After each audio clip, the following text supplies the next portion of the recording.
Motion analysis में आपका क्या होता है, हम लोग जो है अलग अलग जो भी आपकी मशीनें होती हैं, जो वर्क कर रही होती हैं, जो चल रही होती हैं, ठीक है, यानी कि ये सपोज करिए ये आपकी हो गई मशीन,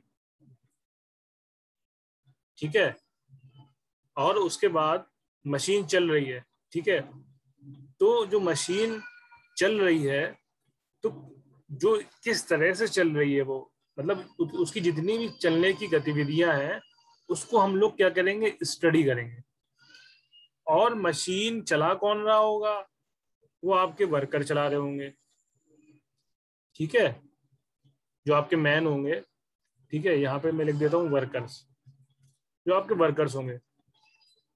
तो तो अब देखिए यहाँ पे हम लोग वर्कर्स की जो मूवमेंट हो रही होगी, वर्कर्स जो मूव कर रहे होंगे उनकी स्टडी करेंगे, उनकी स्टडी करेंगे। तो मालूम ये चला कि मोशन एनालिसिस का मतलब क्या होता है। मोशन एनालिसिस का मतलब होता है मशीन मशीन और मैन की जो गतिविधियां हो रही हैं, जो मूवमेंट हो रहे हैं, उसकी हम लोग क्या करते हैं, स्टडी करते हैं। उसकी हम लोग क्या करते हैं, स्टडी करते हैं, ठीक है। उसकी हम लोग स्टडी करते हैं, बस उसको हम लोग क्या बोलते हैं, उसको हम लोग बोलते हैं मोशन एनालिसिस। क्या बोलते हैं, मोशन एनालिसिस।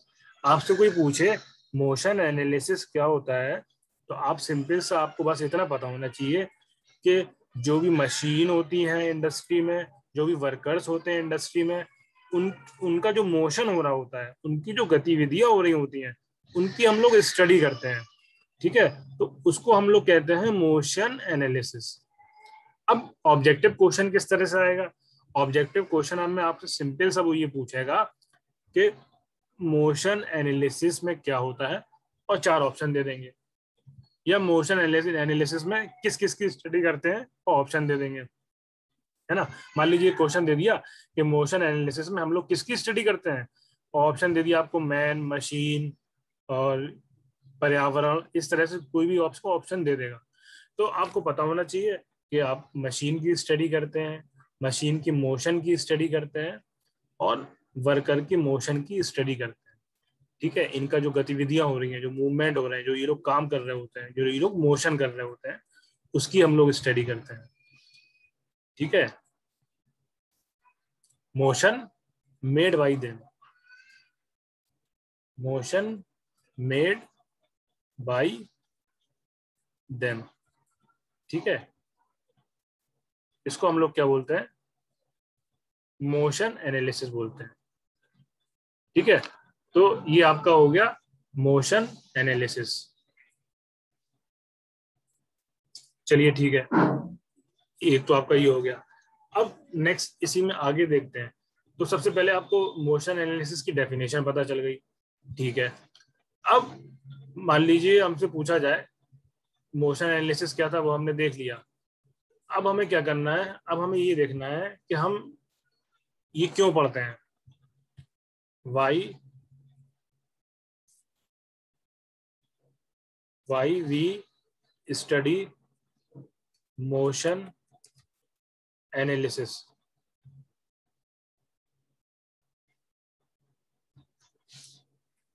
ठीक है। या इसको आप और अच्छे से लिखना चाहो तो इसको लिख सकते हो why we do motion analysis. ये हो गया आपका। तो ये हम लोग क्यों करते हैं, क्यों पढ़ते हैं, ठीक है, तो हम उसका देखेंगे हम लोग। चलिए ठीक है, ठीक है। अब सपोज करिए हम लोग क्या पढ़ना है, why we do motion analysis. हम लोग मोशन एनालिसिस क्यों करते हैं, क्यों पढ़ते हैं।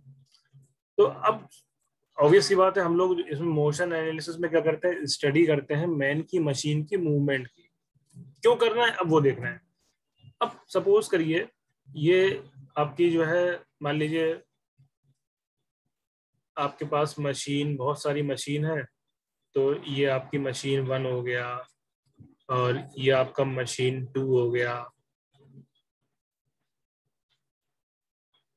ठीक है, और ये आपका मशीन 3 हो गया, और ये आपका वर्कर 1 हो गया, ये आपका वर्कर 2 हो गया, और ये आपका वर्कर 3 हो गया। अब सपोज करिए मशीन 1 अपना काम कर रही है, जो भी उसका काम है, वो जो भी उसका काम है, ड्रिलिंग मिलिंग, ठीक है ना, जो भी है वो अपना कर रहा है।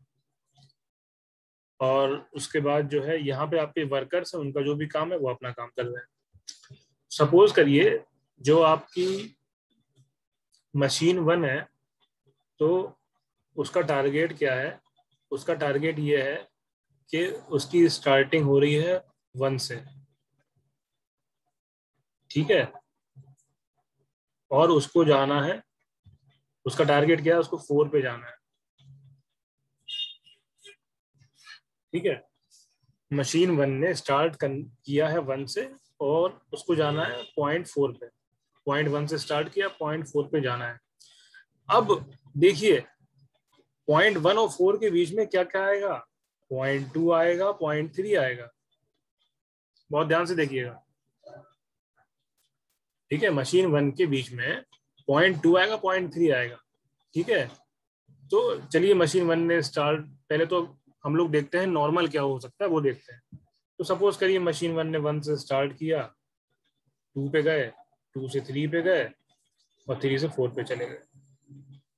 चलिए ठीक है, कोई बात नहीं, यहाँ पे इसने काम अपना कंप्लीट कर लिया। अब देखिए मशीन 2 को भी सेम वर्क मिला है जो मशीन 1 को मिला था। उसको भी जो है 1 से जो है 4 तक जाना है, ठीक है। तो कोई बात नहीं, तो बीच में क्या आएगा? बीच में 2 आएगा, 3 आएगा। अब देखिए मशीन 1 थोड़ी सी ज्यादा स्मार्ट है, मशीन 2 ज्यादा स्मार्ट है मशीन 1 से, थोड़ी सी ज्यादा नहीं। उसने क्या किया? उसको पता है कि हमें 1 से 4 तक जाना है, ठीक है, 1 से 4 तक जाना है, उसको पता है। बट उसने क्या किया कि जो दूसरा स्टेप था उसने वो एस्केप कर दिया, वो 2 पे गई नहीं है वो, ठीक है। उसको पता चल गया था कि उसकी जो पता चल गया था कि भाई हमें 2 की जरूरत ही नहीं है, हम जो है फिलहाल जो हमें काम मिला है उसके लिए हमें 2 की जरूरत ही नहीं है, हम डायरेक्ट 3 में चले जाते हैं, और फिर 3 से हम लोग 4 में आ जाएंगे। मशीन 2 इस तरह से मूव कर गई, ठीक है। चलिए अब देखिए मशीन 3 में आई है। मशीन 3 को भी 1 से 4 तक जाना था, 2 और 3 बीच में आएगा। मशीन 3 इन दोनों से ज्यादा स्मार्ट निकली, मशीन 1 से मशीन 2 से। उसको जो काम दिया गया था उसके अकॉर्डिंग उसको भाई पता चल गया काम तीनों का सेम है। मशीन 3 मान लीजिए ज्यादा अपग्रेडेड है आपकी, तो उसको समझ में आ गया कि भाई हमें 2 में जाने का कोई मतलब नहीं है, 3 में जाने का मतलब नहीं है कोई, हमारे काम डायरेक्ट हो सकता है। तो वो 1 से 4 में चला गया, ठीक है।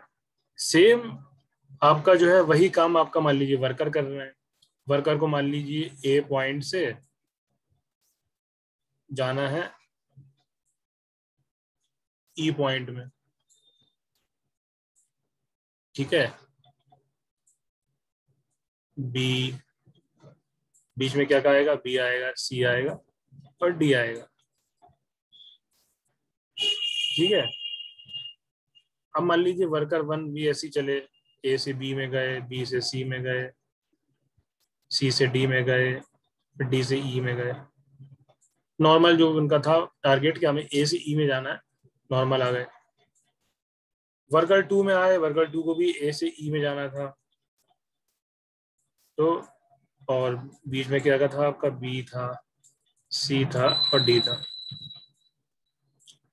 ठीक है भाई, कोई बात नहीं। अब देखिए ये थोड़ा सा इन्होंने स्मार्टनेस दिखाई, और इन्होंने एक स्टेप ये गायब कर दिया कि भाई हमारा काम जब सी से हो सकता है तो हम बी में क्यों गए। तो ये सी में चले गए, और सी से डी में गए, और फिर डी से ई में आ गए। इसी तरह से वर्कर 3 थे, उनको भी ए से ई में जाना था, उनको भी ए से ई में जाना था।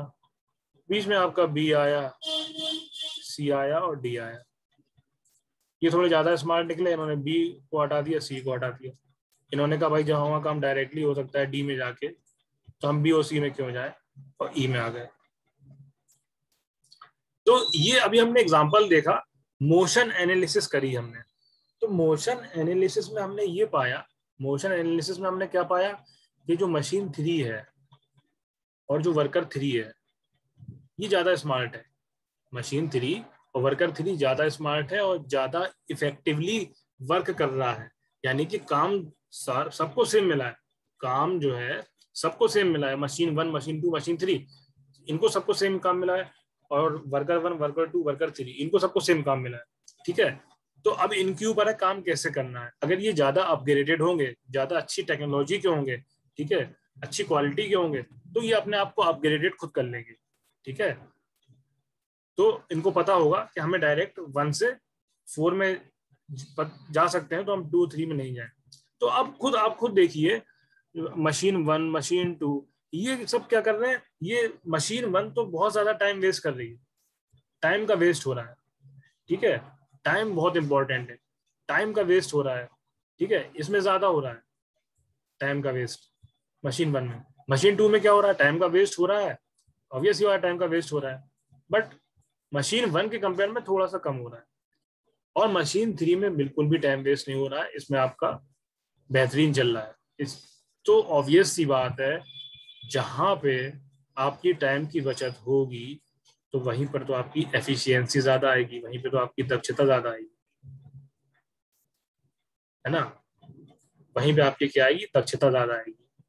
ठीक है, यहाँ पे आपको इधर दक्षता ज्यादा मिलेगी वर्कर 3 में। क्यों? क्योंकि ये कम टाइम में अपना काम कर ले रहे हैं। तो कहने का मतलब ये है, मोशन एनालिसिस, गति विश्लेषण हम लोग इसलिए करते हैं क्योंकि हमें और अच्छा रास्ता निकालना होता है प्रोडक्शन का। जो स्टेप अभी हम कर रहे हैं, है ना भाई, ऑब्वियस सी बात है, डेवलपमेंट होता रहता है ना। ठीक है, आज कुछ है, फिर 10 साल बाद कुछ और आ जाएगा। अभी जैसे 4G के बाद 5G आ गया है, फिर 6G आएगा, सेम वही मशीनों का है। ठीक है ना, तो हम एक ऑप्टिमाइज रास्ता ढूंढते रहते हैं कि हमारा प्रोडक्शन भी हो जाए, एफिशिएंसी भी बढ़ जाए, टाइम भी कम लगे और रॉ मटेरियल भी कम लगे। तो ये था आपका मोशन एनालिसिस। इसलिए हम मोशन एनालिसिस करते हैं कि हमें सही रास्ते का पता चल जाए, ऑप्टिमाइज वे, जो ऑप्टिमाइज रास्ता होता है वो हमें पता चल जाए कि ये हमारा ऑप्टिमाइज रास्ता है भैया, और इससे हम कर सकते हैं। तो ठीक है, तो इसमें हम मान लीजिए अगर लिखना चाहेंगे तो हम क्या लिखेंगे,